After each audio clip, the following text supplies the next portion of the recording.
What's going on, everyone? Welcome back to the channel. Dom here with another DIY video.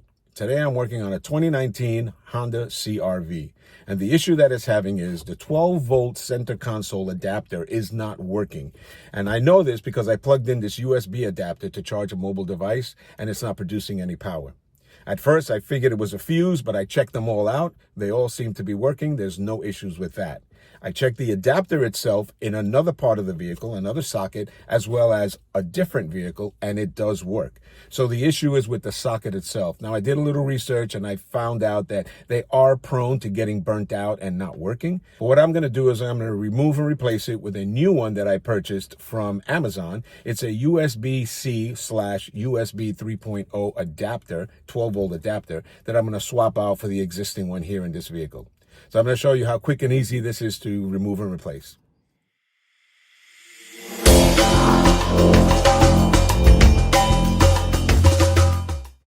My apologies for the photo. I completely forgot to record what I received in the package from Amazon. But as you can see, on the bottom right is the USB-C adapter. Next to it on the left is the ring that is used to secure the adapter to the console. And then on the top right are the black and the red wires, which comes with the female connectors on the one end and circular connectors on the other end, which I will cut off and replace with my own male connectors. Here's what we're going to need for this DIY. Very simply, we're going to need a trim piece removal tool. That's to get the trim around the console out. We're probably going to need a pick tool to help us remove maybe the surround, or the harness, the holder of the 12-volt adapter, wire stripping tool, and also cutting tool. And also I've got a assortment of electrical connectors. I'm sure I'm going to need one or more of a different type that will work, whether it's a male or a female. But this is basically all we're going to need to do this simple remove and replace of the 12-volt adapter in there. Okay, so here we are inside the cabin of my Honda CR-V, and as I stated, the 12-volt adapter is not working, so I've got to remove it. And it's a quick, simple process. Just removing this trim piece allows you to get behind it and exchange it, fix it, whatever you need to do. In my case, I am replacing it completely. So with a plastic trim piece tool, I'm just going to pop up the sides and get that out of there. Let's hope we can do this easily here from one of the sides. Getting underneath, it's already up, and just prying it very gently. Don't need a lot of force on this. And just moving backwards. It's already popping up. I can feel it. I've got one side already done.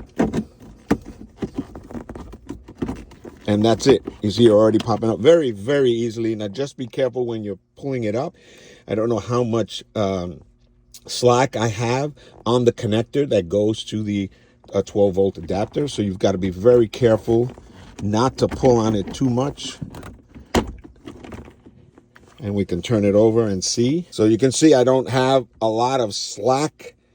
I'm not going to lift it up too much. I'm just going to get my hand in there. I'm sure there's a squeeze tab somewhere here to release that. There it is, right out. That's the connector. That's the back side right here. They don't give you a whole lot of room. When I put my connections back together, I'm going to leave myself a little bit more slack of wire, so that way if I ever have to get back in here for whatever reason, I have room so I can pull this out a little bit further. But that's it. Now we're just going to remove the actual 12-volt adapter from the trim piece here. So what we want to do is now remove the cigarette lighter from in here. Now, I found the easiest way for me. You can do it differently. Some people want to remove the whole thing. You press down on these tabs here on the edge, but I found it was easier to release this, the cigarette lighter part of it, the 12-volt adapter, if you will, easier by lifting up on these little tabs right here. And then to me, it just slides right out. And there you have it. And this is the part that goes bad and can burn out. And don't know how it would burn out on such a new vehicle. It doesn't burn out that easily, but probably there was some issue with it from before.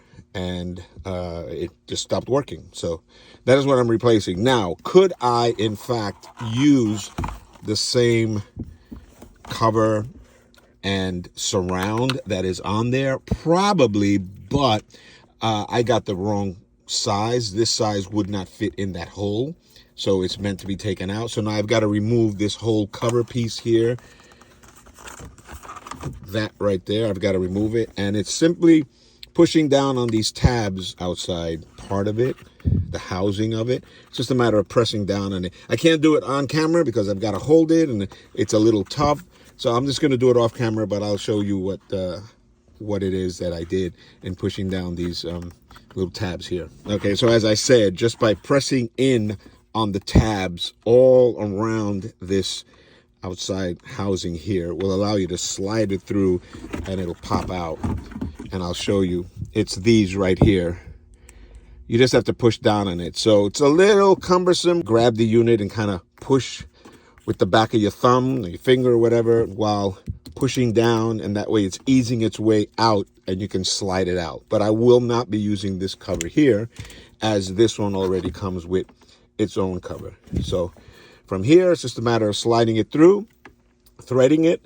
We'll see how it fits the first time, and then we'll go from there. Okay, so I did a dry fit, and it's a little snug only on the outside ring of this new unit. And as you can see, I just filed it down. I took a small file and I just kind of gave it a little flat surface there because it was rubbing against the edges here, these inner edges. It wouldn't allow it to go in. If I put it in a different direction, let's say, it won't go in. But I filed it down on the edges, kind of giving it a little flat surface on either side. So now it goes straight in, and it is snug, but it's a good fit. Let's see if I can show you this here. It's a little difficult to do it when you're inside the vehicle, I swear. But just wiggle it in until it's nice and straight.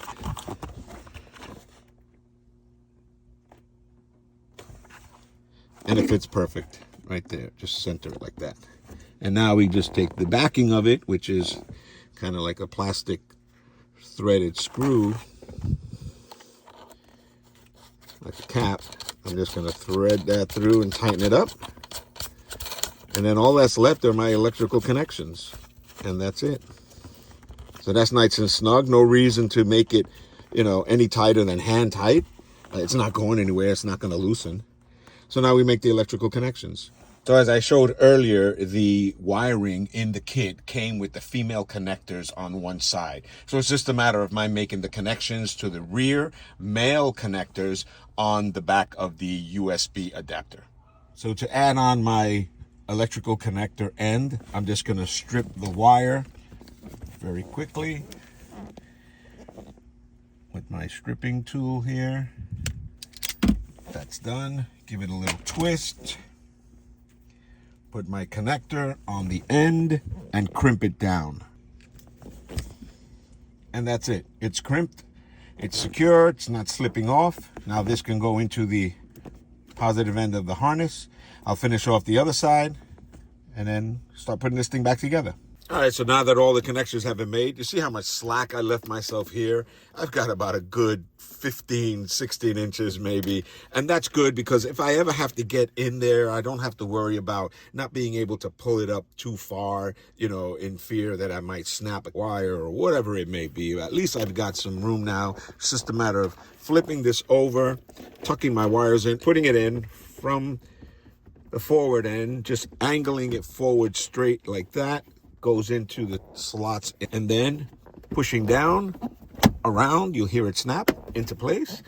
The trim piece is done, and we are finito. So here's what it looks like after the final installation. As you can see, it lights up. It's got a little cover which we can pop up, keep the dust from going into the USB-C on the side and the USB 3.0 on the top and bottom.